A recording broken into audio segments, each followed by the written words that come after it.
Assalamualaikum warahmatullahi wabarakatuh. Kita mulakan dengan Ummul Quran Al-Fatihah. A'udzu billahi minasy syaithanir rajim. Bismillahirrahmanirrahim. Alhamdulillahi rabbil alamin. Ar-Rahmanir Rahim. Maliki yaumiddin. Iyyaka na'budu wa iyyaka nasta'in. Ihdinas siratal mustaqim. Siratal ladzina an'amta 'alaihim ghairil maghdubi 'alaihim waladdallin.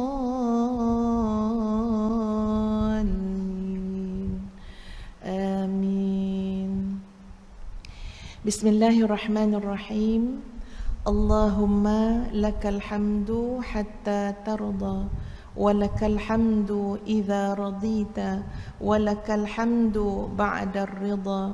Wa usalli wa usallim ala nabiyyina wa habibina wa syafi'ina wa zukhrina Muhammad sallallahu alaihi wasallam wa ala alihi wa sahbihi ajma'in, amma ba'd. Terlebih dahulu terima kasih kepada ahli jurukuasa Masjid Al-Firdaus, seterusnya para asatizah, ibu-ibu, kakak-kakak, adik-adik, anak-anak, tuan-tuan, puan-puan sekalian. Ya, semua nampak macam sebaya je dah pakai mask ni kan. Ya, tak dapat nak teka dah umur ni. Semuanya yang hadir pada hari ini, sekali lagi Assalamualaikum warahmatullahi wabarakatuh.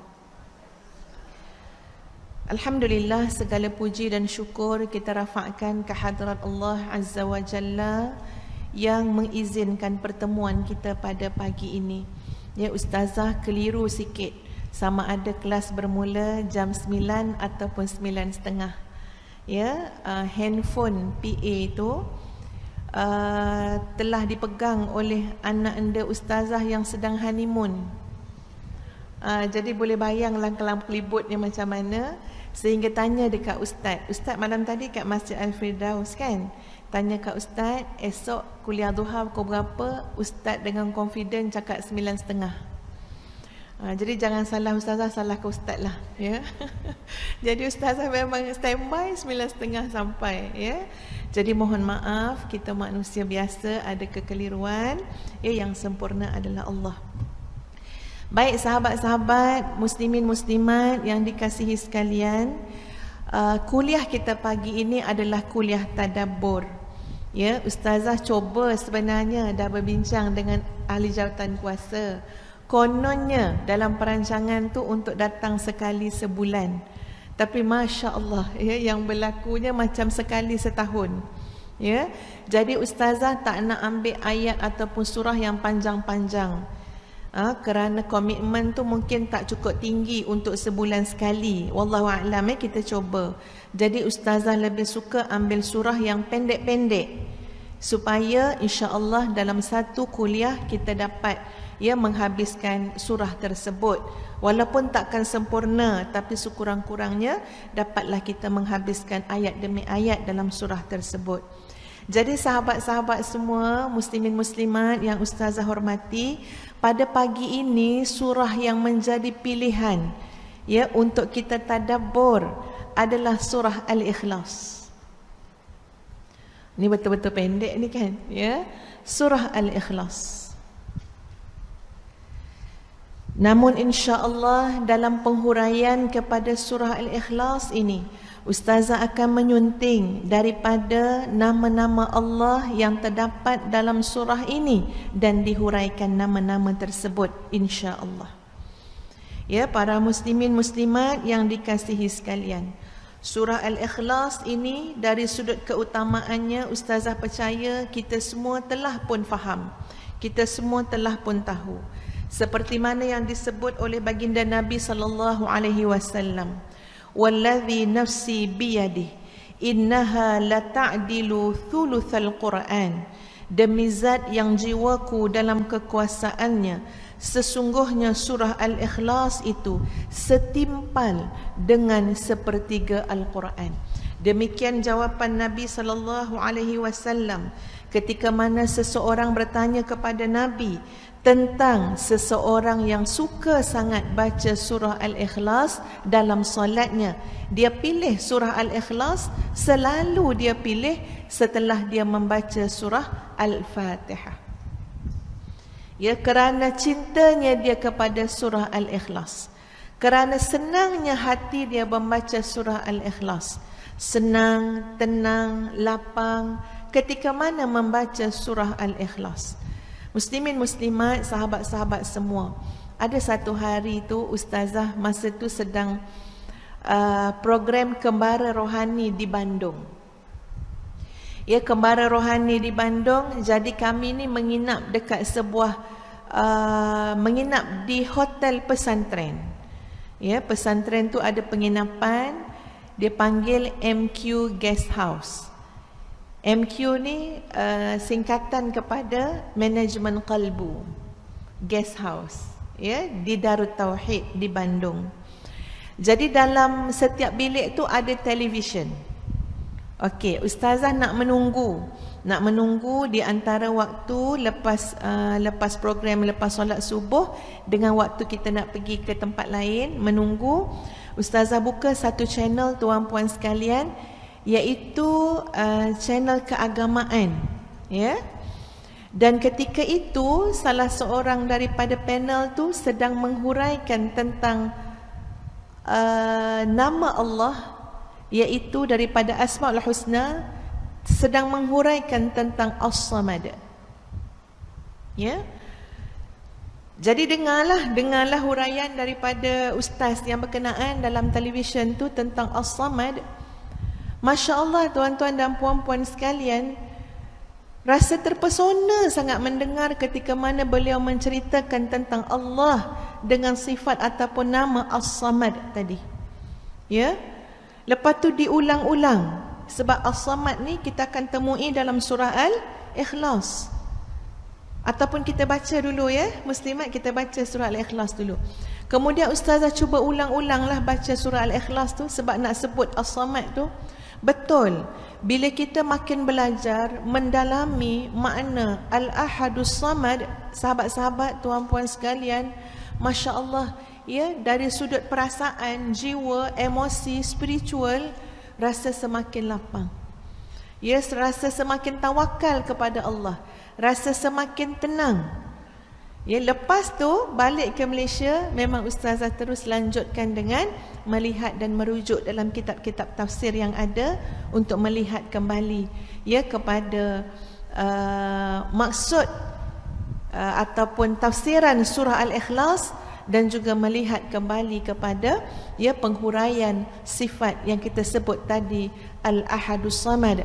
Al-Ahad iaitu yang Maha Esa, As-Samad tempat bergantung dan tumpuan segala-galanya. Jadi insya-Allah muslimin muslimat, ustazah akan cuba huraikan dalam kuliah kita pagi ini. Mudah-mudahan, ya, kita juga turut merasakan ketenangan, kesukaan dan kesenangan untuk terus mengulang-ulang surah Al-Ikhlas. Ulang selalu. Kalau tanya ustazah nak baca banyak mana, agak-agak apa jawapan dia? Memang tak boleh jawab soalan ya masa PKPP. Ya, agak-agak nak ulang banyak mana muslimat? Sebanyak-banyak yang boleh. Sebanyak-banyak yang boleh. Rasa je hati tak kena, baca surah Al-Ikhlas. Rasa hati tak cukup ikhlas, tumpuan tidak bulat kepada Allah, bacalah surah Al-Ikhlas. Ya, rasa macam sandaran tak cukup bergantung dengan Allah, takut itu, bimbang itu, risau itu, bacalah surah Al-Ikhlas. Ia mengambil tabarruk daripada makna yang cukup mendalam yang ada pada surah Al-Ikhlas. Muslimin muslimat sekalian, surah Al-Ikhlas juga dinamakan dengan banyak lagi nama-nama yang lain. Andai kata ada seseorang berkata kepada tuan-puan, tolong bacakan kepada saya surah An-Najah. Agak-agak surah An-Najah ni surah apa? Itu juga adalah nama lain kepada surah Al-Ikhlas. surah At-Tajrid, surah At-Tauhid, surah Al-Wilayah. Kenapa surah Al-Wilayah? Kerana subhanallah, orang-orang yang membacanya, memahaminya, mengamalkannya, mendalaminya, menghayatinya, boleh termasuk dalam daerah kewalian. Daerah kewalian. Ya, sampai dinamakan surah ini dengan surah Al-Wilayah. Kerana subhanallah tuan-puan sekalian, kalau kita sebut tentang wali-wali, ada karamahnya kan? Ya, selalu kita kaitkan wali dengan karamahnya. Karamah ini tuan-puan sekalian tak mungkin berlaku sekiranya tidak ada nilai mentauhidkan Allah Azza wa Jalla. Ya, mengesakan Allah Azza wa Jalla.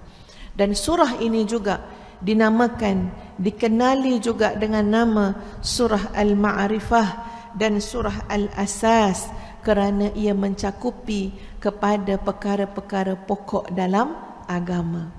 Jadi mari sama-sama muslimin muslimat kita baca surah Al-Ikhlas bersama-sama. Ya, mudah-mudahan ya surah ini memberikan kesan yang mendalam kepada jiwa kita semua.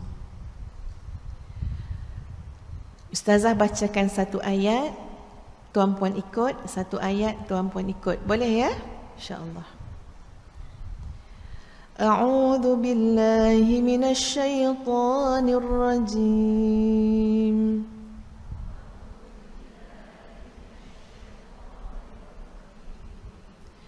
Bismillahirrahmanirrahim.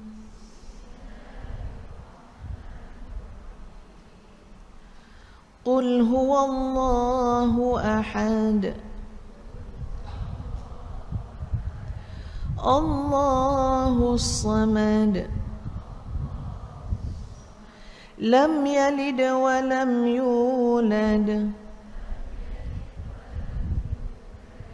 Wa lam yakul lahu kufuwan ahad.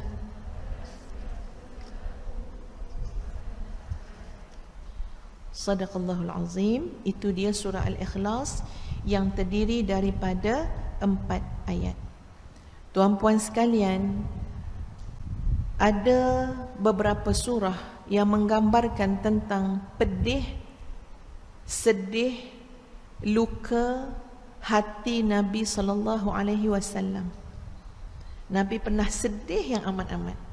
Nabi pernah terluka yang amat-amat, jiwa Nabi, sehingga disebut oleh Al-Quran. Yang ustazah ingat sekarang, pertama dalam surah Asy-Syu'ara, kedua dalam surah Al-Kahfi. Mungkin ada lagi pada surah yang lain, tapi ustazah tidak pasti. Pertama dalam surah Asy-Syu'ara, kedua dalam surah Al-Kahfi. Digambarkan kepedihan hati Nabi SAW. Sedih hati Nabi. Sampai disebut fala'allaka bakhi'un nafsak. Fala'allaka bakhi'un ala nafsika, fala'allaka bakhi'un nafsaka. Maksud dia apa? Boleh jadi kamu ya Rasulullah, boleh jadi kamu wahai Muhammad sallallahu alaihi wasallam, bakhi'un, membinasakan diri kamu sendiri kerana terlalu sedih. Boleh jadi kamu wahai Muhammad sallallahu alaihi wasallam, ya, membinasakan, membudaratkan diri kamu kerana terlalu amat pedih. Sampai tahap tu, ya, maknanya sampai disebut dalam kalamullah Nabi kita Muhammad sallallahu alaihi wasallam kerana terlampau sedih, boleh sampai jadi melarat kesedihan tu. Kerana terlampau pedihnya jiwa Nabi, boleh jadi sampai mudarat kepedihan itu. Agak-agak kenapa Nabi rasa teramat sedih? Kenapa Nabi rasa teramat pedih? Tuan-puan sekalian, kedua-dua ayat, sama ada surah Asy-Syu'ara ataupun surah Al-Kahfi, merujuk kepada tohmahan, dakwaan orang-orang musyrik kepada Allah Azza wa Jalla, yang mengatakan Allah itu ada anak, yang mengatakan Allah itu ada anak dan diperanakkan, yang mengatakan kepada Allah sesuatu yang menafikan tauhidnya Allah Azza wa Jalla. Nabi rasa terlampau pedih, terlampau sedih, terlampau kecewa, sampai Allah memujuk Nabi, menyatakan kepada Nabi, boleh jadi sedih ini boleh memudaratkan kamu. Ya, boleh jadi kamu boleh binasa kesedihan ini. Sebab nak tunjuk pada Nabi SAW, cukuplah jangan sedih demikian kalau mereka tidak beriman. Cukuplah, ya macam nak pujuk Nabi SAW. Kenapa? Sebab Nabi terlalu pedih melihat dakwaan orang-orang musyrik yang mengatakan kepada Allah sesuatu yang sangat tidak benar, sesuatu yang sangat dusta kepada Allah Azza wa Jalla.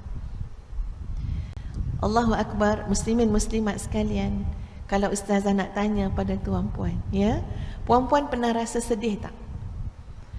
Kalau tak boleh jawab, angkat tangan je lah. Ya, siapa pernah rasa sedih, angkat tangan. Semua sekali pernah rasa sedih.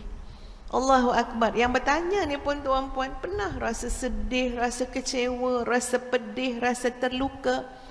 Tapi pernahkah kita rasa sedih dan terluka dengan dakwaan orang musyrik yang mendustakan Allah Azza wa Jalla? Biasa sedih-sedih kita ni, muslimin muslimat, sedih hal peribadi je lah. Sedih orang kata kita tua, salah teka umur kita, tak lalu makan terus. Ya, pergi kenuri, ada orang terjah umur kita. Ya, dia kata agaknya hajah ni sebaya nenek saya kot. Ya, tanya nenek umur berapa? 65. Kita baru 56. Sedih. Tuan-puan sekalian, sedih kita betul-betul pada benda-benda emosi semata-mata. Sedih sampai kecewa, sedih sampai depression, ya, sedih sampai kemurungan. Tanya pada diri kita, tuan-puan sekalian, pernah tak kita rasa Allahu Akbar sedihnya melihat maksiat di hadapan mata? Allah memberikan nikmat yang berbagai-bagai, bermacam-macam, bertali arus kepada manusia, kepada kita. Kemudian kita menggunakan nikmat itu untuk mendurhakai Allah. Allah kurniakan nikmat kepada manusia, manusia kurniakan nikmat itu untuk memaksiat Allah Azza wa Jalla.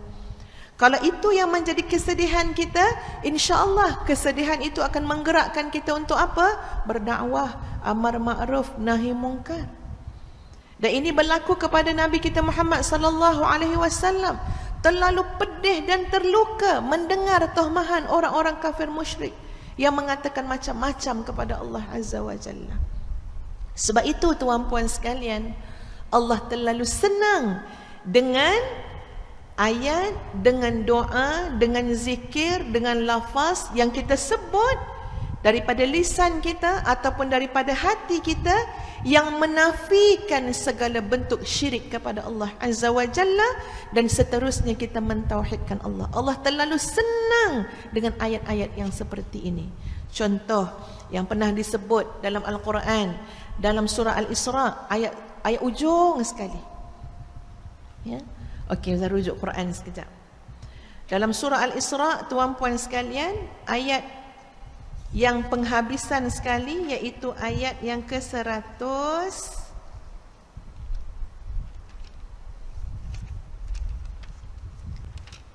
111. Bagaimana bunyi ayatnya? A'udzu billahi minasyaitonir rajim. Wa qulil hamdulillahilladzi lam yattakhidh walada wa lam yakul lahu syarikun fil mulki wa lam yakul lahu waliyyun minadh-dhul ولم يكن له ولي من الذل وكبره تكبيرا.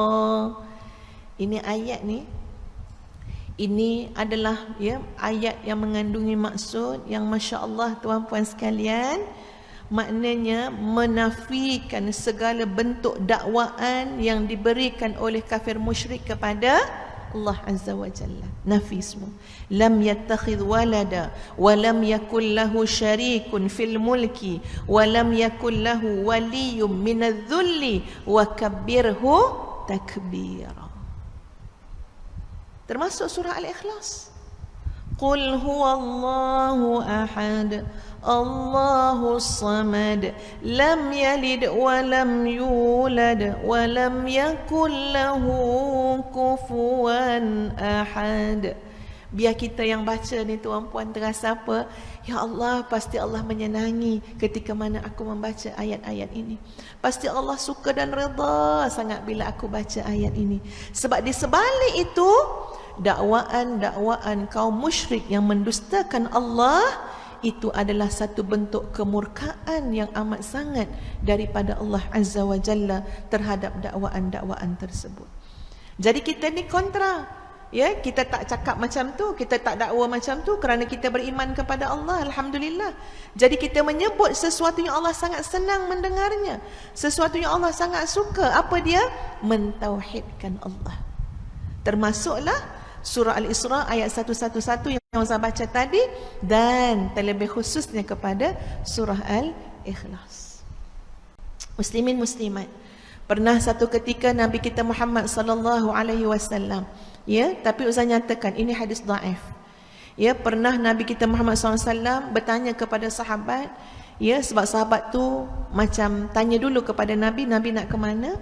Dan Nabi katakan Nabi nak bertemu dengan seseorang, ya, yang ada masalah, ada penyakit, ataupun nak jumpa orang sakit. Lalu bila Nabi tanya kepada orang yang sakit tu, ya, bersama dengan seorang sahabat yang ikut Nabi, Nabi tanya, kamu ni sakit apa? Dia jawab, aku sakit jiwa. Ya, dia jawab, aku sakit kat dalam ni. Bukan dia kata sakit bisul ke, ya, migrain ke, sakit jantung ke, tak. Dia kata aku sakit, dan jawapan dia tu merujuk kepada sakit yang kat dalam. Okey? Lalu Nabi SAW tanyakan kepada sahabat dulu, mau tak kamu aku ajarkan kalimah-kalimah untuk merawat sakit kat dalam ni? Lalu kalimah apa yang Nabi sebut? Nabi ajarkan tawakkaltu 'alal hayyil ladzi la yamut walhamdulillahilladzi lam yattakhidh walada wa lam yakul lahu syarikun fil mulk wa lam yakul lahu waliyyun minadh-dhul. Nampak tak lebih kurang sama tu? Satu kalimah ataupun kalimah-kalimah yang boleh merawat apa saja penyakit kat dalam ni. Sakit kat dalam ni banyak tuan-puan. Apa contoh sakit kat dalam? Dendam, dengki, tak redha, tak puas hati, benci, sakit hati, menyampah, tak syukur, risau, sedih, takut, ya, bergantung sangat dengan makhluk. Ini penyakit-penyakit kat dalam. Penyakit kat dalam ni tuan-puan, Masya Allah, ia boleh menyebabkan kualiti kehidupan kita sangat merosot. Kat luar nampak sihat, tapi kenapa ni nampak macam orang sakit je?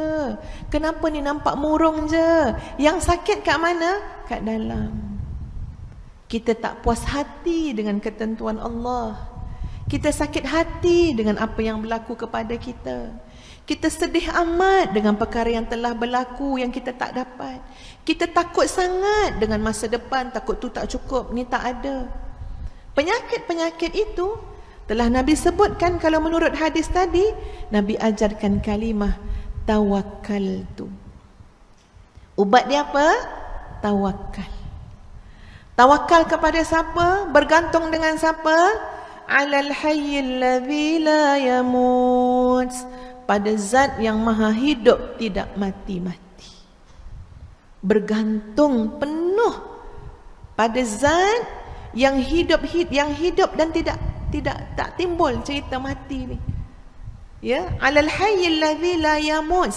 Zat ini adalah Allah Azza wa Jalla. Aku bergantung kepada Allah yang maha hidup. Aku bergantung kepada Allah yang maha sempurna. Aku bergantung kepada Allah yang maha gagah perkasa. Tawakkaltu 'alal hayyil ladzi la yamut. Walhamdulillahilladzi lam yattakhidh walada. Dan segala puji syukur kepada Allah yang tidak ada anak. Walhamdulillahilladzi lam yattakhidh walada wa lam yakul lahu syarikun fil mulk. Dan Allah yang tidak ada sekutu dalam kerajaannya, dalam kekuasaannya, dalam pemerintahannya, tak ada rakan kongsi, tuan-puan sekalian. Ya, kuasa Allah itu mutlak, qiyamuhu binafsih. Ya, Allah itu berdiri sendiri, tak ada rakan kongsi, tak perlu tanya kat sana, tak perlu minta tolong pihak ni, tak ada, semua tak ada. Allah Al-Ahadus Samad, Allah yang Maha Esa. Bergantunglah kepadanya, bersyukurlah kepadanya. Walam yakul lahu waliyyum minadh-dhul, dan Allah yang tidak ada yang menolong daripada yang selainnya. Ya, daripada selainnya yang hina, yang lemah, tak ada. Tak ada Allah minta tolong pun dengan sesiapa pun.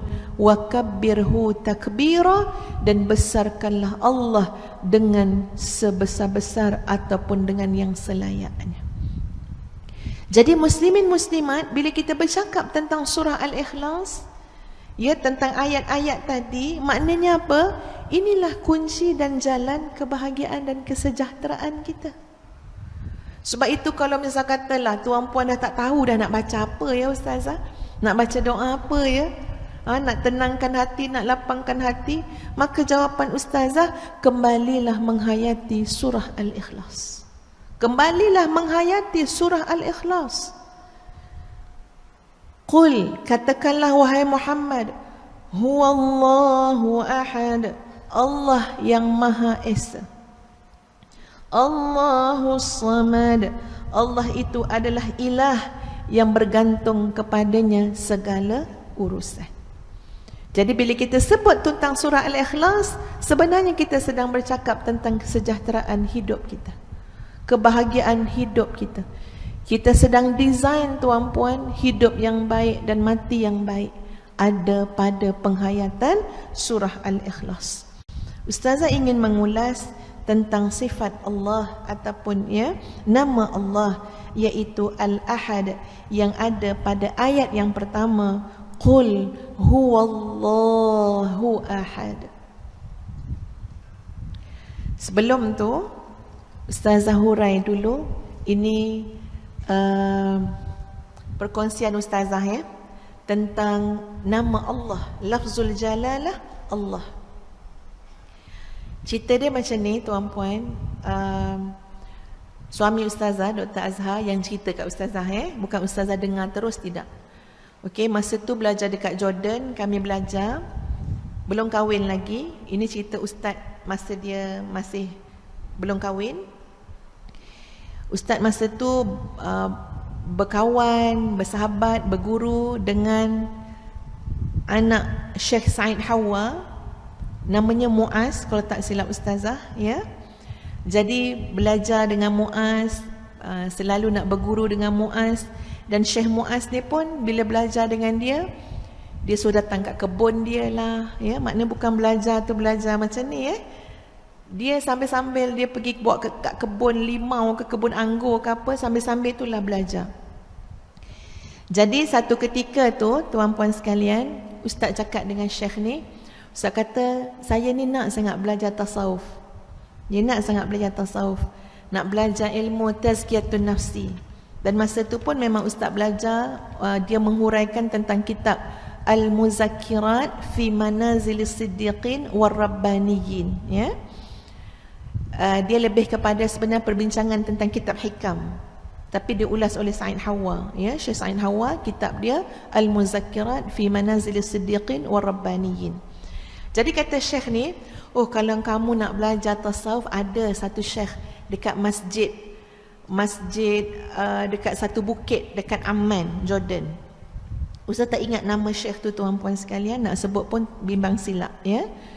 Jadi dia kata kamu pergi sekian-sekian, kuliah dia waktu malam, kamu pergi belajar dengan dia, dia ngajar tasawuf.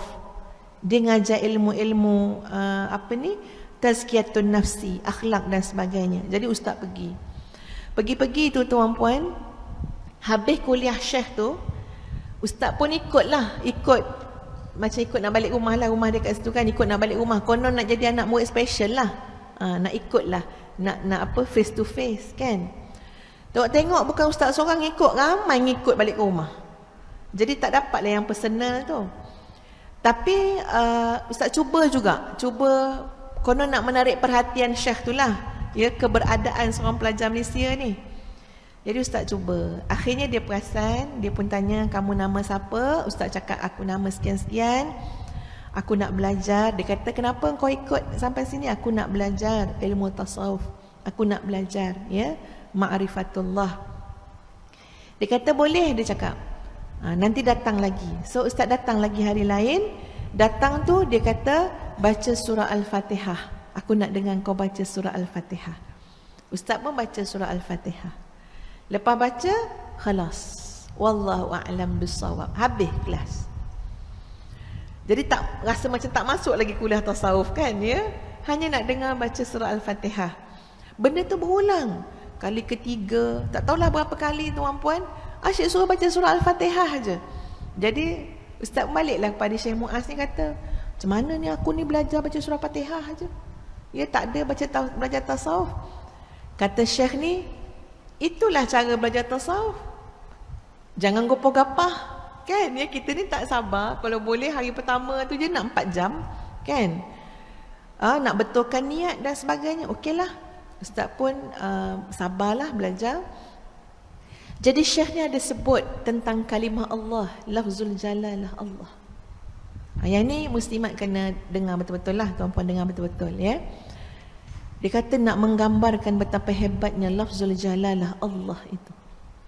Sehingga dia ceritakan, tuan-puan, ada orientalis, ya, ada orientalis. Bila sebut orientalis ni, orang belajar bahasa Arab, dia belajar Quran juga, tapi tujuan dia tidak benar, tujuan dia tidak jujur, tujuan dia tak baik. Dia nak cari jalan kat mana dia boleh, ya, dia boleh salahkan kefahaman tu ataupun menyampaikan salah faham kepada orang lain.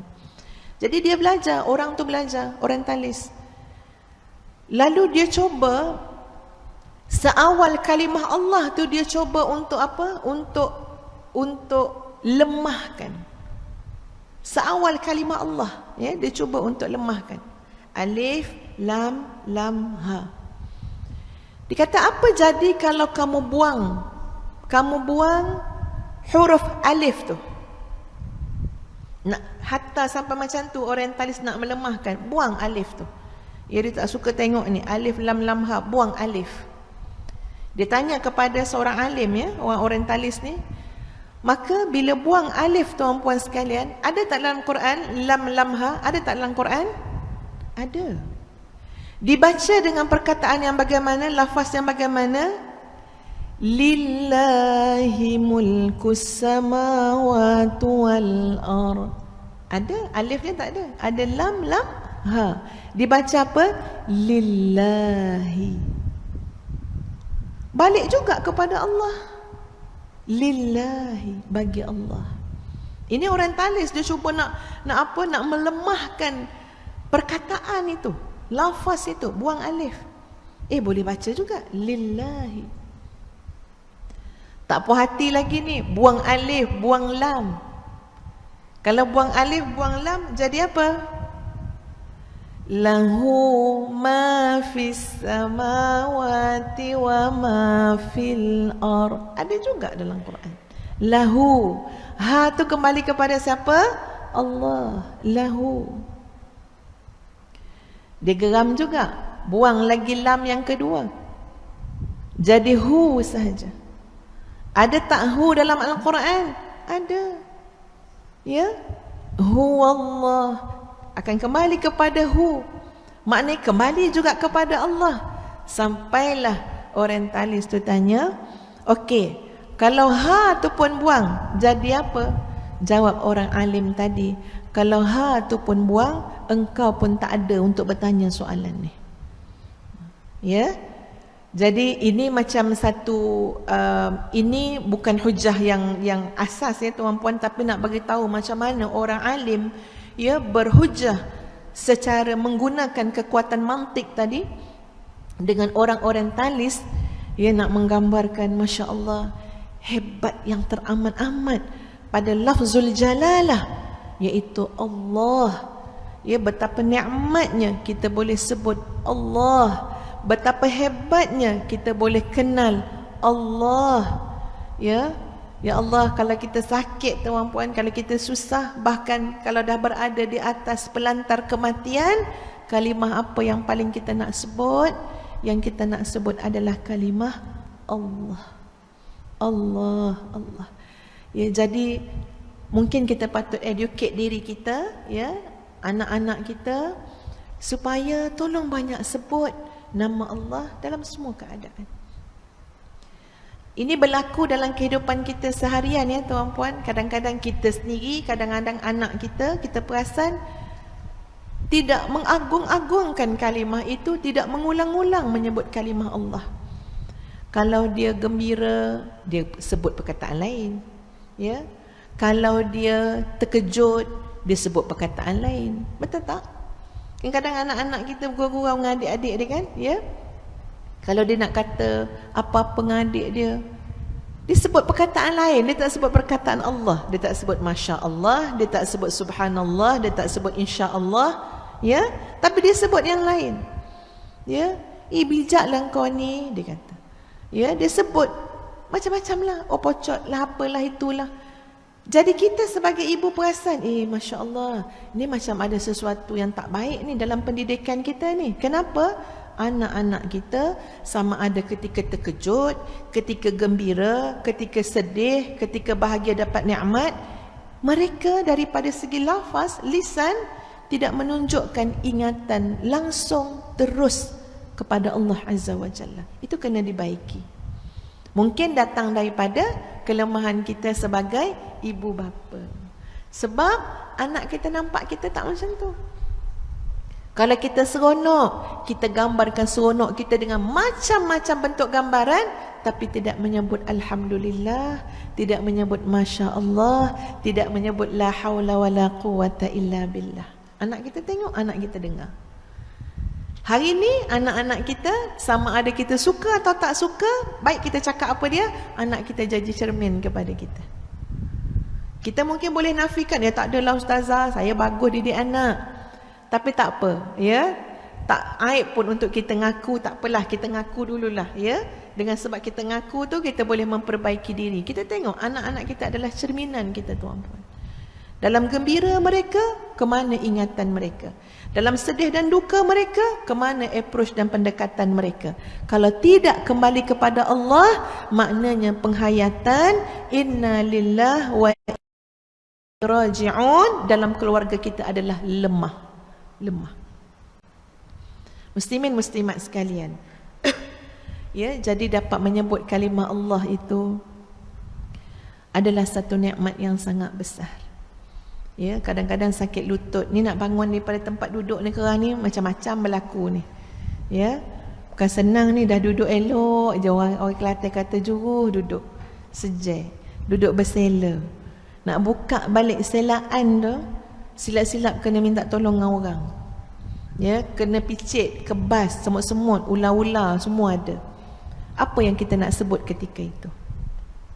Bisa minta izin minum kejap ya tuan-puan ya.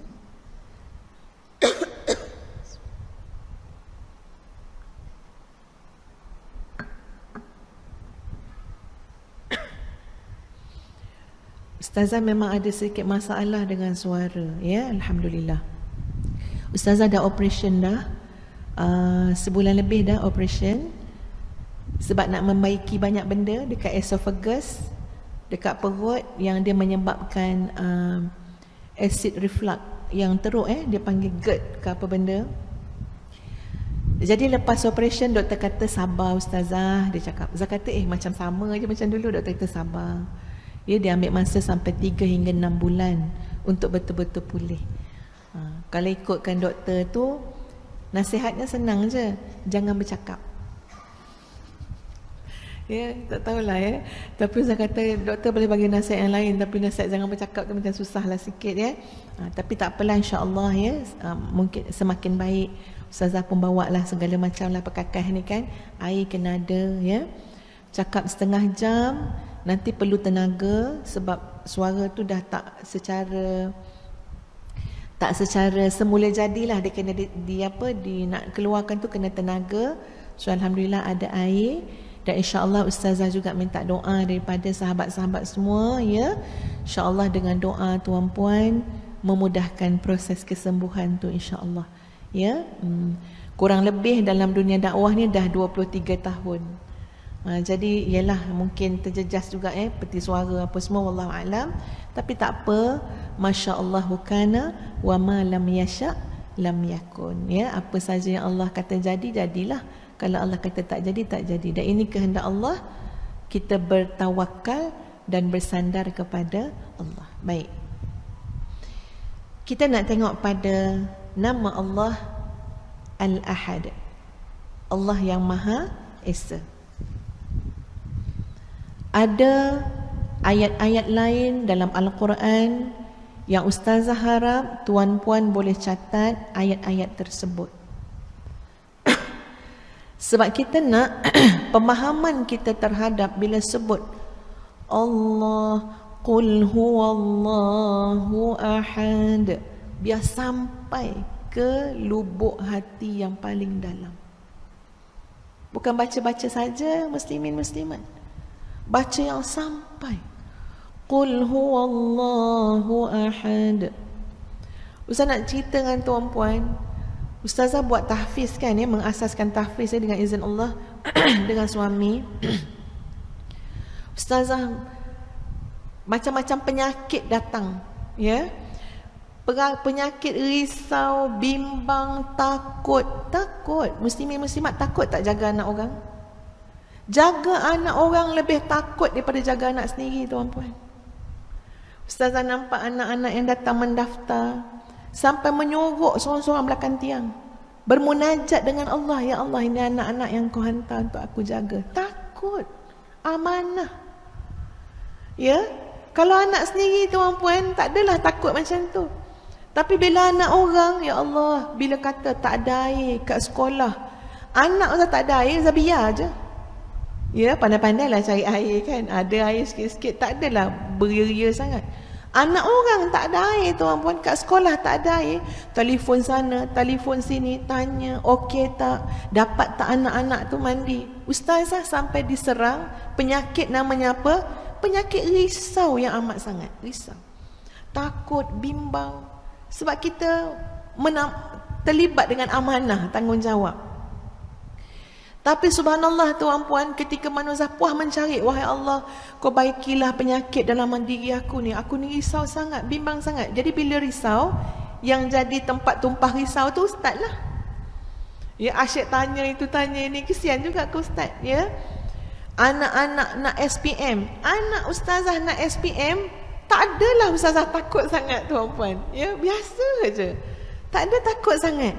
Tapi anak orang lain nak SPM kat sekolah tu, ya Allah, bertanya dengan cikgu-cikgu macam mana anak-anak ni faham ke tak faham, apa lagi yang perlu dibuat, apa yang kita patut tolong, risau. Tapi alhamdulillah tuan-puan sekalian, ustazah jumpa dengan penawar dia. Dua penawar dia. Ini pengalaman ustazah sendiri ya. Ini pengalaman sendiri.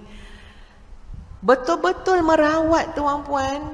Alhamdulillah, rasa lapang, rasa tenang. Pertama apa dia? Pertama ialah zikir yang Nabi berikan tadi, kalimah-kalimah tadi.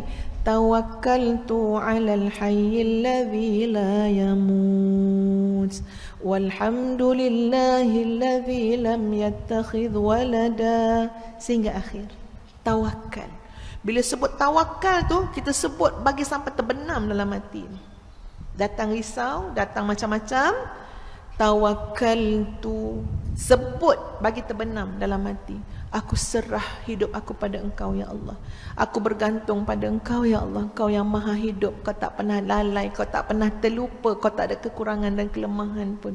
Kau maha sempurna. Lapang. Sebab kita tahu kita takkan dapat mengandalkan semua kekuatan kerana kita lemah. Jangan kata nak jaga masa depan orang lain, masa depan kita pun kita tak tahu. Betul kan tuan-puan? Kita tak ada kekuatan apa. Jadi apa dia?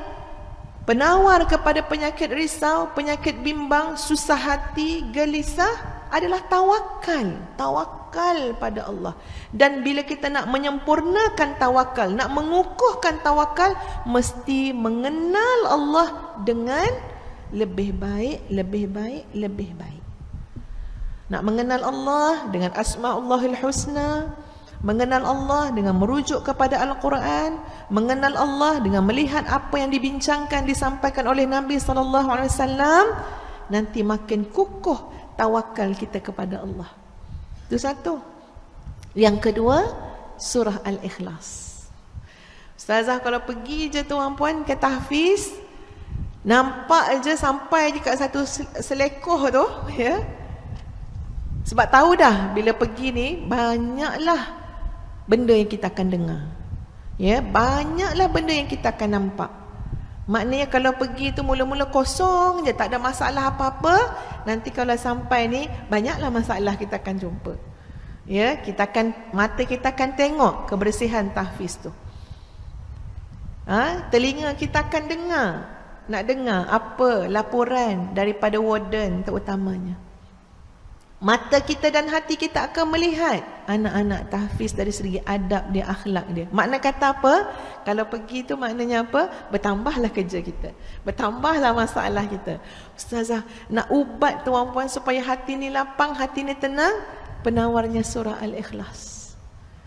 Masuk je tu, Bismillahirrahmanirrahim. Qul huwallahu ahad, Allahus samad, lam yalid wa lam yulad wa lam yakul lahu kufuwan ahad. Bacalah banyak-banyak.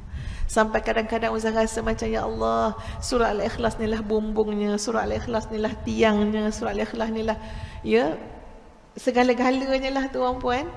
Sampai rasa lapang. Ya, itu Ustazah buat daripada hutan tanah lapang dulu, ya, sebelum jadi tahfiz, nak bagi hati tu tenang. Kalau tak tuan-puan, terlampau banyak kat dalam kepala ni nak fikir, terlampau banyak. Ya, tak mampulah, Ustaz terlampau lemah nak fikir, nak buat, nak apa semua. Tapi dengan kekuatan yang Allah berikan, memang baca banyak-banyak tuan-puan, menghayati Qul huwallahu ahad, Allah segala-galanya, Allah yang Maha Esa. Tak ada kelibat-kelibat makhluk untuk kita bergantung, tak ada. Ya, mana sangatlah makhluk ni tuan-puan sama-sama lemah macam kita. Makhluk datang dan pergi, makhluk hidup dan mati, ya. Makhluk tu kuat dan sehat, sakit dan lemah. Itu silih berganti. Wa tilkal ayyam nudawiluha bainan nas. Ya, kehidupan manusia tu Allah putarkan. Tidak mungkin kita bergantung. Kalau Allah biarkan kita bergantung dengan manusia, dengan makhluk, dengan diri kita sendiri, kita akan lemah selama-lamanya. Tapi bila sebut Qul huwallahu ahad, dialah Allah yang Maha Esa. Dan benda ni ditambah dengan kefahaman kita terhadap ma'rifatullah tadi. Bila kita sebut Qul huwallahu ahad, kadang-kadang datang dalam lintasan kita bila sebut Allah, apa dia? Wa huwa ma'akum aina ma kuntum, dia bersama kamu di mana saja kamu berada. Allah. Ya, bila sebut Allah itu, apa yang teringat kadang-kadang? Huwal awwalu wal akhiru waz zahiru wal batin wa huwa bikulli syai'in alim. Macam-macam datang balik. Dialah yang awal, dialah yang akhir, dialah yang zahir, dialah yang batin, dan dia atas setiap sesuatu Maha mengetahui. Tak payahlah engkau risau, tak payahlah engkau susah hati, tak payahlah engkau sedih sangat. Wa huwa bikulli syai'in alim. Dia atas setiap sesuatu Maha mengetahui. Bertenanglah, berbahagialah. Itu kesan dia tuan-puan. Bila kita sebut Allah, macam-macam yang datang, sebab dia kena bersama dengan penghayatan kita terhadap Asma'ullahil Husna. dengan ayat Quran yang mengulas tentang nama-nama Allah, tentang Allah. Contoh Ustazah cadangkan, tuan-puan cuba banyak-banyak baca surah Al-Hadid, menghayati surah Al-Hadid ayat 1 sampai ayat 6. Surah Al-Hadid. Masya Allah kalau tengok surah Al-Hadid tuan-puan sekalian, seolah-olah memang Allah nak perkenalkan. Ya, macam mana kita nak kenal Allah? Kena kembalilah tengok pada kalam Allah. Kalau dalam surah Al-Hadid, sekejap ya, Allahumma salli ala Muhammad, 537.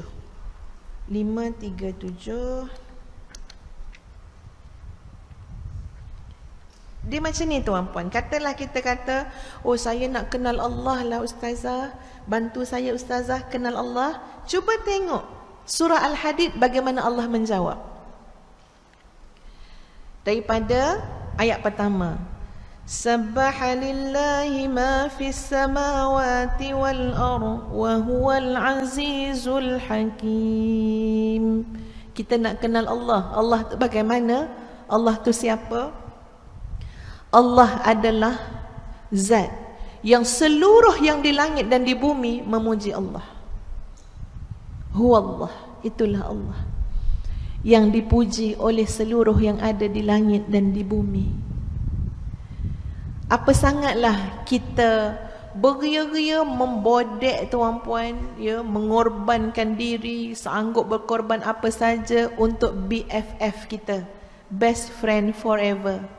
Kenapa? Sebab dia popular ustazah, sebab dia hartawan, sebab dia bangsawan. Ustazah nak tanya dia, kawan kita yang hartawan, yang popular, yang segala macam tu, cuba letak kat Sri Lanka. Agak-agak orang Sri Lanka kenal tak? Jangan kata nak puji, kenal pun tidak. Betul tak tuan-puan? Tak tahu siapa dia. Kenal dalam lingkungan kita je lah, popular dalam lingkungan kita je lah.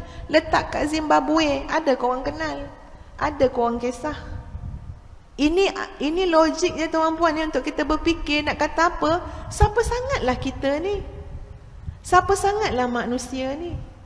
Kalau kita boleh terpesona dengan orang kerana hebatnya dia, ya, kerana ramai followernya dia, kerana macam-macam yang ada pada dia, cuba bawa around the world, tengok sejauh mana orang kenal. Sebab kita tidak adil kepada diri kita sendiri, kita zalim pada diri kita sendiri. Kita ingat kawan kita, kita lebihkan kawan kita, kita sanggup korban untuk manusia, tapi di mana Allah dalam kehidupan kita? Jauh sana. Ada ingat Allah hujung-hujung masa, ada ingat Allah waktu sakit je, waktu senang, waktu sehat, kurang ingat pada Allah.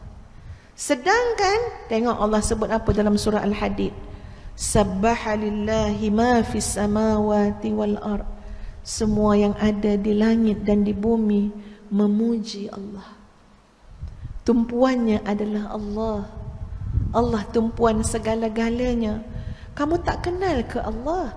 Allah itu wahwal azizul hakim. Dia adalah yang maha perkasa lagi maha bijaksana. Satu-satu ni Allah kenalkan. Lahu mulkus samawati wal ard. Allah yang memiliki segala yang ada di langit dan di bumi. Kita sedap puji orang, ada tu, ada ni. Apa sangatlah yang orang tu ada, sebab orang itu tidak memiliki pun apa yang dia ada. Kerana yang memiliki segala-galanya adalah Allah. Yuhyi wa yumit. Dialah yang menghidupkan, dialah yang mematikan. Wa huwa ala kulli syai'in qadir. Baca lagi ayat ketiga, huwal awwalu wal akhiru wal zahiru wal batin wa huwa bikulli syai'in alim. Bacalah sampai ayat ke-6. Ya, ustazah ni cuma mencetuskan je lah kan, ya. Muslimin muslimat balik tengok. Allahu akbar. Kita mengenal Allah daripada kalam Allah. Nanti cuba kita baca surah Al-Ikhlas. Qul huwallahu ahad. Allah yang kita sebut tu datang, maknanya pemahaman, penghayatannya datang menyeluruh, mengukuhkan lagi keimanan kita kepada Allah, kesetiaan kita kepada Allah, ya, kebahagiaan kita dengan Allah Azza wa Jalla, dengan kita sebut, ya, ayat tadi. Sebab itu jangan lupa tuan-puan, surah Al-Ikhlas menyamai apa? Sepertiga Al-Quran. Jadi maknanya terkandung di dalam tu, Masya Allah, macam-macam. Jadi kita pun baca Qul huwallahu ahad. Kalimah ahad itu, ya, daripada Asmaul Husna Al-Ahad, ada ayat-ayat lain yang menyebut tentang, ya, nama Allah Ahadun Ahad ini. Contoh surah Al-Baqarah ayat 163. Yang kedua, surah Yusuf ayat 39.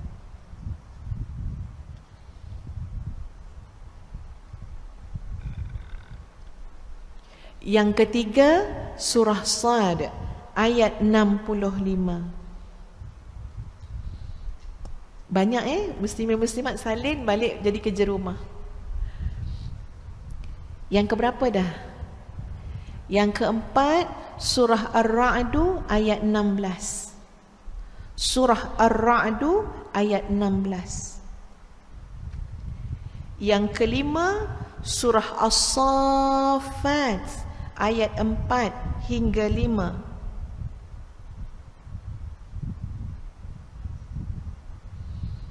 Dalam surah As-Saffat tidak disebut ahad, tapi disebut wahid.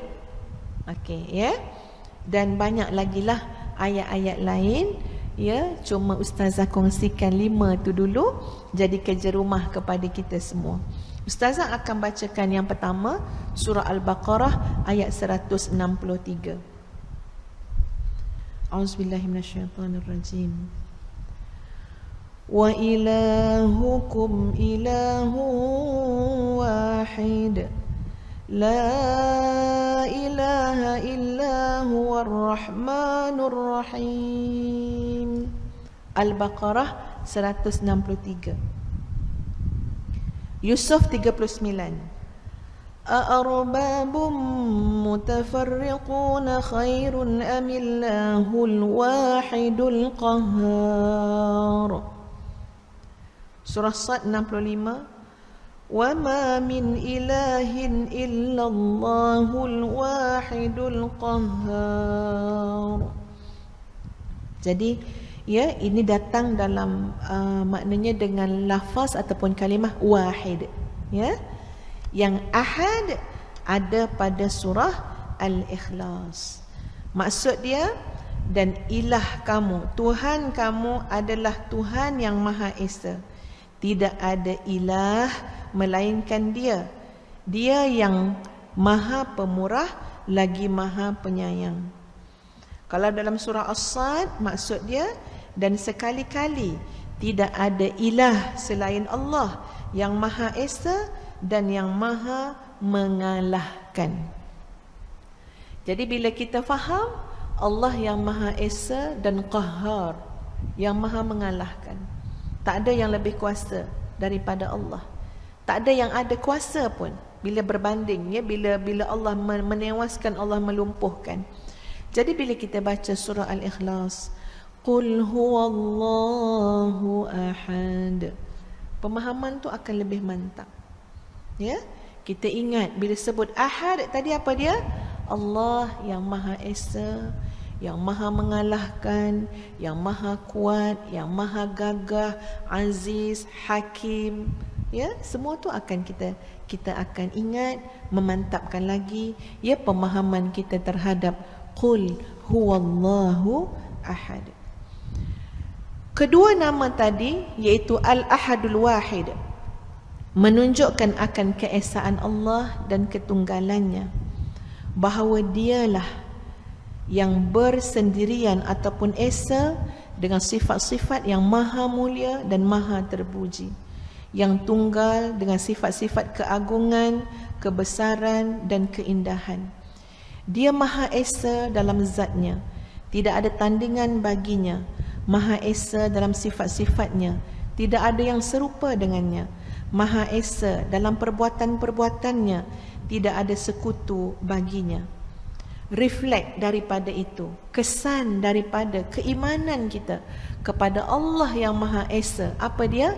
Kita mengikhlaskan ubudiyah kita, ya, seluruh kehidupan kita, pengabdian kita hanya semata-mata kepada Allah. Sebab yang lain-lain tak layak, tuan-puan. Kalau kita berikan kepada yang lain, kita zalim kepada diri kita sendiri. Kita berikan perhatian kepada makhluk yang tidak akan mampu untuk memerhatikan kita 24 jam. Ya, kita berikan perkataan-perkataan kita, puji-pujian kita, harapan kita kepada makhluk yang sangat lemah. Nak jaga diri mereka pun tak boleh. Ini kan nak menjaga kita. Kita minta kebahagiaan daripada makhluk, harap kebahagiaan daripada makhluk. Bahagiakanlah saya, bahagiakanlah saya, bahagiakanlah saya. Makhluk yang kita minta tu pun tidak mampu untuk menjamin kebahagiaan diri dia sendiri. Maknanya apa? Kita zalim kepada diri kita sendiri. Kita bodek makhluk, kita sanggup buat apa saja, langgar syariat Allah semata-mata untuk memenuhi kehendak makhluk sebab kita nak jadi kaya. Kononnya makhluk tu ada kuasa, makhluk tu ada jawatan, makhluk tu ada pengaruh. Dengan kabel dia kita dapat jawatan tu, dapat itu, dapat ini. Hujungnya dapat dunia, dapat harta, dapat kesenangan. Kita lupa makhluk itu sangat fakir, fuqara. Wahai manusia, antumul fuqara ilallah. Kamu adalah manusia yang paling fakir, sangat berhajat kepada Allah. Dia pun tidak mampu untuk mengkayakan dirinya sendiri, menjaga harta bendanya. Rezekinya pun datang daripada Allah. Bagaimana dia nak jadi penjamin kepada rezeki kita? Sebab kita silap, salah. Sebab tu bila kita baca Qul huwallahu ahad, kesannya tuan-puan sekalian, kita sentiasa memperbaharui perhatian niat kita, ubudiyah kita, pengabdian kita untuk apa? Lillahi ta'ala, ikhlas kerana Allah. Jadi best tak baca surah Al-Ikhlas? Masya Allah. Patutlah sahabat Nabi tu, ya, tak boleh tak nak baca Al-Ikhlas je, sampai ditegur oleh sahabat yang lain, tak ada surah lain dah kena baca. Dia jawab, aku terlalu menyenangi, mencintai surah ini. Dan Nabi tidak menyanggahnya, Nabi tidak melarangnya. Dia bukan baca kosong, tuan-puan sekalian. Dia baca dengan penghayatan, pemahaman, dengan makna. Dia baca surah Al-Ikhlas sampai lahir cinta kepada Allah. Dia baca surah Al-Ikhlas sampai lahir ikhlas kepada Allah. Masya Allah. Jadi bacalah sebanyak mana yang kita mahu, bacalah. Kerana membaca dan menghayatinya akan menambahkan keimanan, keyakinan dan kualiti hidup kita sebagai hamba Allah. Muslimin muslimat yang dikasihi sekalian, ya, daripada pemahaman kita terhadap Allah yang Maha Esa, maka di sana ada, ya, ada ciri-cirinya, ada 8 ciri-cirinya tuan-puan sekalian, yang kita salinlah secara cepat insya-Allah. Yang pertama, peniadaan. Peniadaan ni maksudnya penafian. Maknanya kita menafikan sekutu, tandingan atau apa saja serupa dengannya, iaitu Allah, dari segala segi. Bahasa mudahnya, kita menafikan semua bentuk sekutu, tandingan atau menyamakan dengan Allah. Bila kita sebut ahad, maknanya apa? Tidak ada sekutu bagi Allah, tidak ada tandingan bagi Allah, tidak ada yang serupa dengan Allah pada semua segi. Tidak ada. Walillahil mathalul a'la. Bagi Allah tidak ada bandingan dengan satu apapun. Itu ahad yang kita sebut. Sebab itu dia akan reflect pada hidup kita, tuan-puan, ya. Kalau kita banyak menangis sebab makhluk, susah hati pun kerana makhluk, ya, pasal rezeki, pasal duit, pasal itu, pasal ini, habis tu di mana Allah dalam hidup kita? Bukankah Allah Ar-Razzaq? Bukankah Allah itu maha sempurna? Orang umpat keji kita, kita down sampai depression, ya, kita stres gila-gila, tuan-puan sekalian.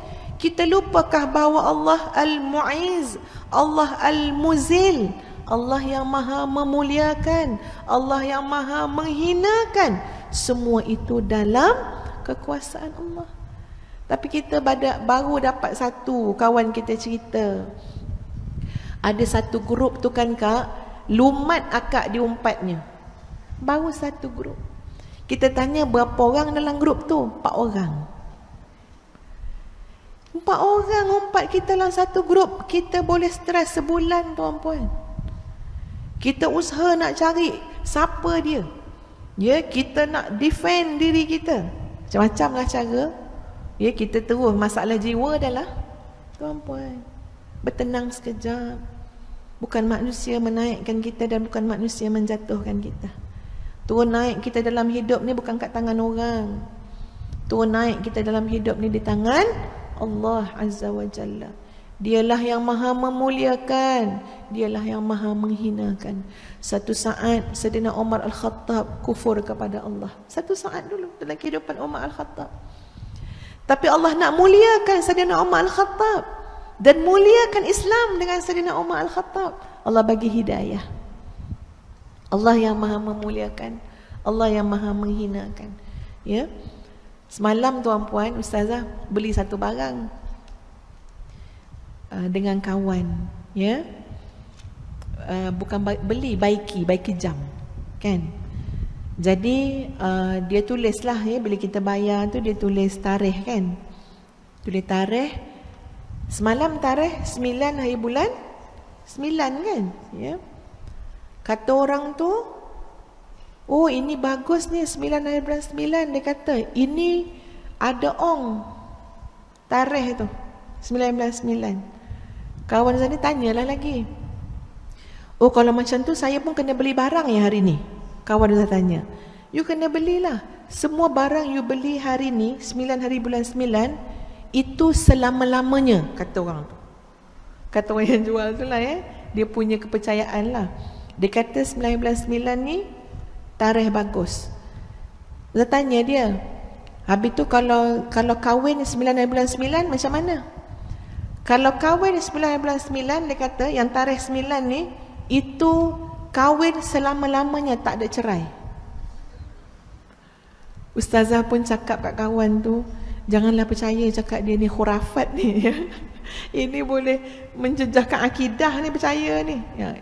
Kita sajalah berbual dengan dia, ya. Dia punya percaya tarikh 9. Ustaz try tanya dia, kalau 8 itu kaya. Kalau you buat apa-apa bisnes, apa semua 8, guna tarikh 8, dia kata itu memang you akan kaya. You takkan jatuh miskin. Ini orang bercakap, ya, orang tak ada iman kepada Allah yang Maha Esa, semua tak adalah. Memang tak ada percayalah cakap tu, kan, ya. Jauh pemahaman itu dengan yang kita belajar ni tuan-puan sekalian. Segala-galanya kuncinya adalah Allah. Kalau Allah kata ya, idza aradallahu syai'an ayaqula lahu kun fayakun. Tak kisahlah tarikh ke apa benda ke, kan, ya. Semuanya kuncinya adalah Allah. Jadi yang pertama, tidak ada sekutu, tandingan, ya. Ataupun diserupakan dengan Allah apa saja dari segala bentuk. Yang kedua, kita pun, ya, yang kedua ni disebut batilnya takyif. Takyif ni adalah kita memikirkan sedalam-dalamnya dengan akal yang sempit akan hakikat sifat Allah ataupun sesuatu tentang Allah ni. Memang kita kena perakukan bahawa akal kita terlampau sempit untuk mendalaminya. Jadi tak boleh kita kata, oh saya dah belajar dah tentang sifat As-Samad, dan jadi maknanya atas yang saya belajar tu sajalah maksud daripada As-Samad. Tak. Faham, ya tuan-puan? Kenapa? Sebab makna yang menyeluruh, yang mendalam pada nama dan sifat itu, Allah lah yang maha mengetahui, yang selayaknya bagi Allah. Tengok macam mana, ya, dalam zikir. Ya Rabb, Allahumma lakal hamdu. Macam mana zikir tu? Ya Rabb lakal hamdu. Allahumma salli ala Muhammad. Dah lupa. Maksudnya dalam bab syukur tu pun kita sebut yang selayaknya bagi Allah. Maknanya kita pun tak tahu nak mensyukuri tu setepat yang selayak, tak tahu, kecuali kita kata apa? Selayak bagi Allah. Subhanallah wa bihamdihi adada khalqihi wa ridha nafsihi wa zinata arsyihi wa midada kalimati. Ataupun kita sebut boleh faham maksud ustazah ya tuan-puan? Maknanya kita tidak menghadkan sifat ataupun nama tu semata-mata dengan apa yang kita faham. Ya, sebab makna yang sebenar tu terlalu dalam, terlalu hebat sampai lemah akal kita nak fikir. Tuan-puan, kita tak ada dapat nak fikir sesuatu yang hidup tidak mati-mati. Kita tak ada nak fikir sesuatu yang tiada awal, ya, tiada akhir. Kalau kita fikir dengan otak kita, boleh jam otak kita. Sungguh ya, boleh jam. Nanti macam-macam pertanyaan yang epek-epek keluar. Tak boleh, tak mampu. Cepat-cepat kita tuan-puan, kalau berlaku macam tu kita sebut Allah, Allahu Rabbi la usyriku bihi syai'a. Sebab tak nak melintas setan pula, ya. Kita sebut apa? Allah, Allahu Rabbi la usyriku bihi syai'a. Allah, Allah Tuhanku, aku tidak mensyirikkan Allah dengan sesuatu apapun. Jadi maknanya memang lemah kita untuk fikir sedalam-dalamnya, ia takkan dapat sama dengan hakikat yang sebenar. Yang ketiga, bila sebut tentang sifat ahad tadi tuan-puan, ya, Allah ahad, Allah samad, maknanya apa? Penetapan semua sifat kesempurnaan, kemuliaan, keindahan, keesaan yang mutlak, tidak ada kekurangannya kepada Allah dalam semua segi. Jadi bila sebut esa, maknanya pada keindahan juga esa, tidak ada sesuatu sama dengan Allah, tidak ada tandingan dengan Allah. Pada kuasanya, pada ilmunya, pada pengetahuannya, semuanya Allah yang maha hebat, yang maha tunggal. Okay, tak apa ya, 3 je dulu 3. Untuk kita cuba bila kita baca Qul huwallahu ahad, Allah lah segala-galanya. Ya, jadi kita pun tak adalah jadi manusia yang terpesona dengan keindahan makhluk sampai lupa pada Tuhan.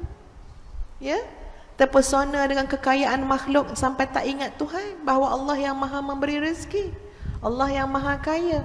Jadi bila kita selalu mengulang, memahami, menghayati surah Al-Ikhlas ni, sahabat-sahabat semua, dia memantapkan ya iman kita kepada Allah dan memantapkan lagi ma'rifatullah, kenal kita dengan Allah Azza wa Jalla. Muslimin muslimat sekalian, ya, ustazah sebut sikit lagi pasal As-Samad secara umum saja, ya, mengambil kira kekangan masa yang kita ada. Saya tak pasti jam tu betul ke tak, ke jam tu mati jam tu betul betul, jam ke atas tu betul tak?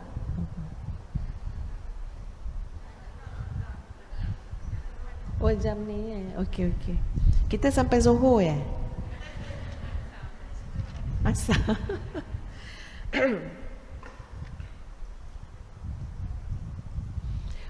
Ustazah bagi definisi maksud As-Samad tu.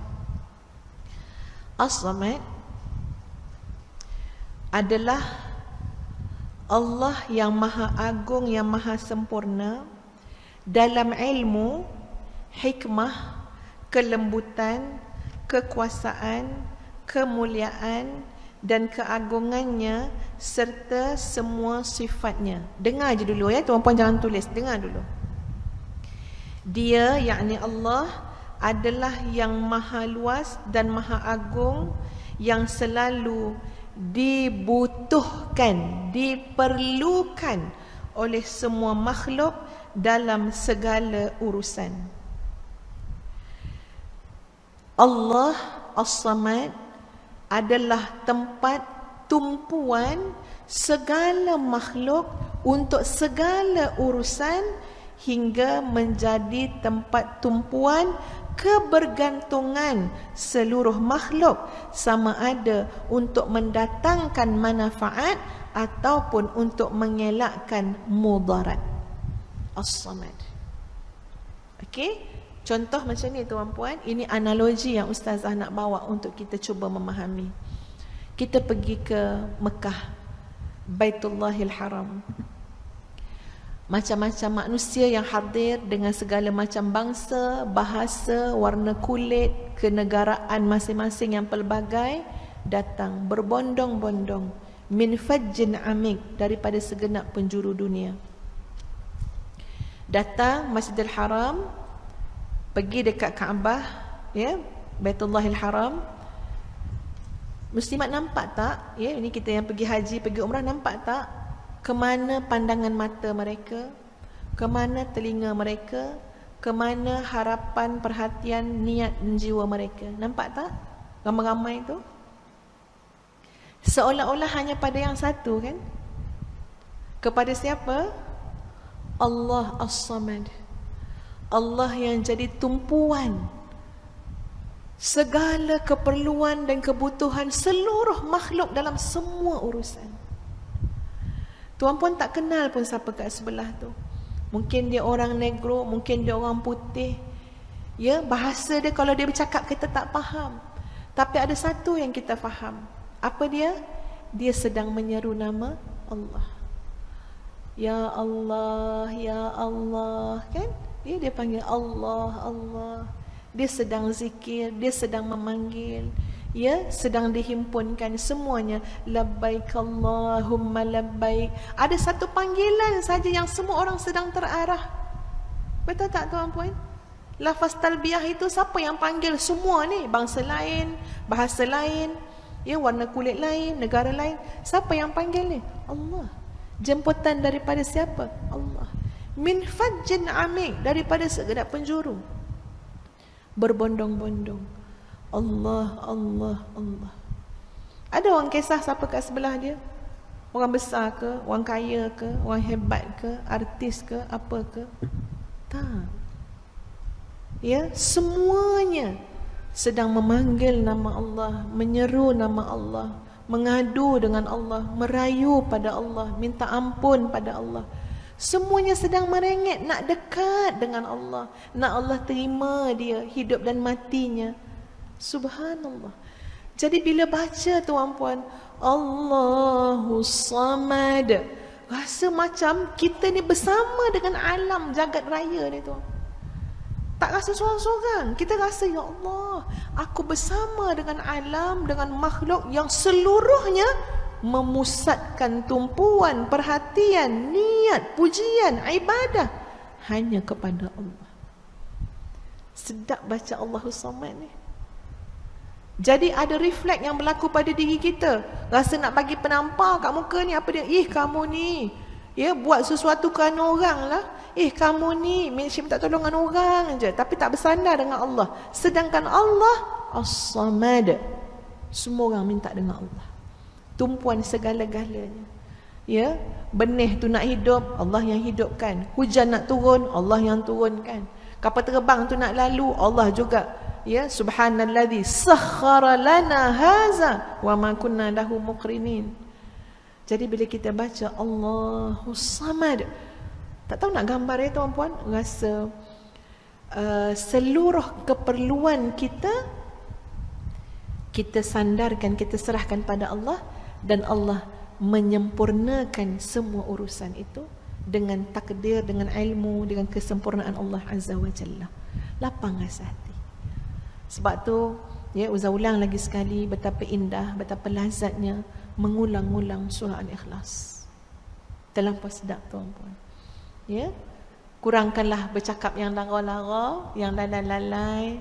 Ya, berilah masa kita mengingati Allah dengan kita memperbanyakkan, ya, membaca Al-Quran, dan tidak menjadi halangan kalau kita nak memperbanyakkan membaca surah Al-Ikhlas kerana kita sudah jatuh cinta dengannya.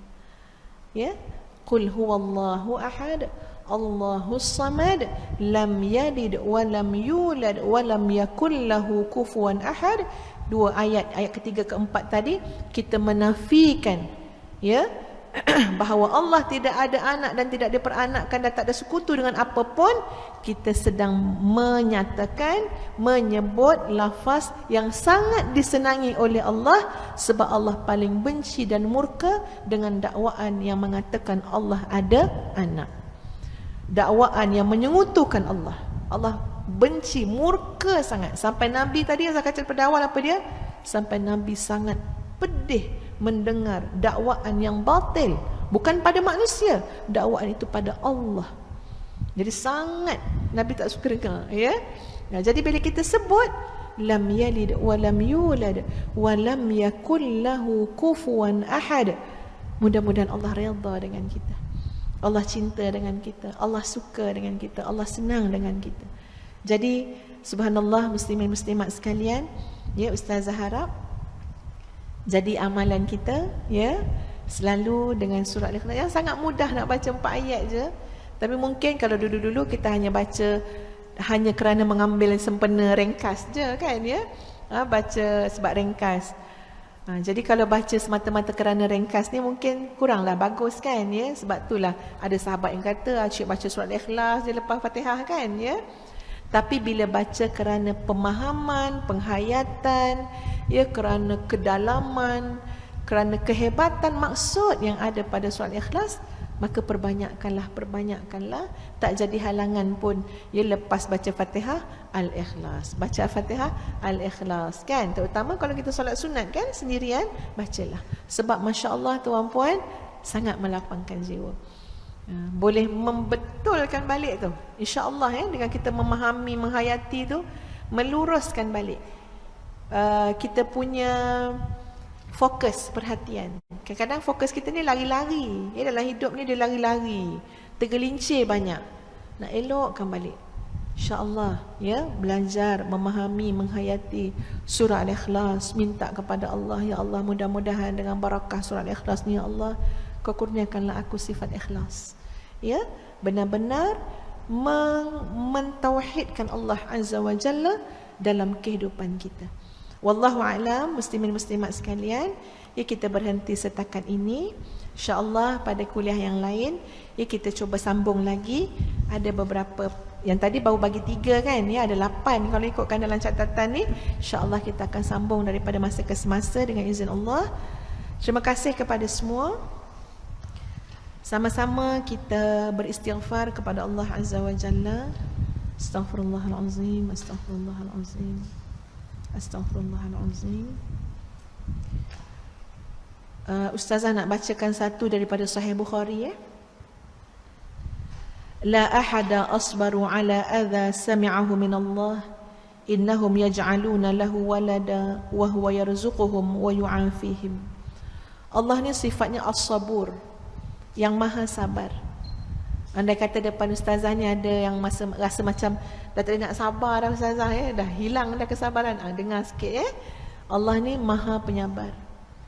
Sehingga disebut dalam Sahih Bukhari, la ahada asbur, tidak ada yang paling sabar, ala adhan sami'ahu, di atas ucapan yang menyakitkan, melebihi kesabaran Allah as-sabur. Kerana mereka mengatakan kepada Allah ada anak, wa huwa yarzuquhum wa yu'afihim, tetapi Allah tetap memberikan rezeki kepada mereka dan memberikan peluang ya, kalau mereka nak bertaubat, nak kembali kepada agama Allah. Allah ini sangat, maknanya maha penyabar, dan dalam masa yang sama kita faham daripada apa yang disebut ni memang terlalu menyakitkan ya. Maknanya Allah murka sangat dengan dakwaan yang mengatakan Allah itu ada anak. Innahum yaj'aluna lahu walada, mereka mengatakan Allah itu ada anak, tapi Allah yang maha penyabar terus memberi rezeki kepada mereka. Jadi banyak benda kita boleh ambil pengajaran, sabarnya Allah. Dan yang kedua, teruskan membaca ya ayat-ayat yang menafikan segala bentuk syirik tadi tu, iaitu kita baca surah Al-Ikhlas dan ayat-ayat yang Ustazah bagi tadi. Itu sangat ya, insya-Allah boleh memantapkan lagi keyakinan dan tauhid kita kepada Allah kalau kita baca tu beserta dengan penghayatan dan pemahaman. Wallahu a'lam. Astaghfirullahal azim li wa lakum. Assalamualaikum warahmatullahi wabarakatuh. Kita tangguhkan dengan suratul As dan tasbih kafarah.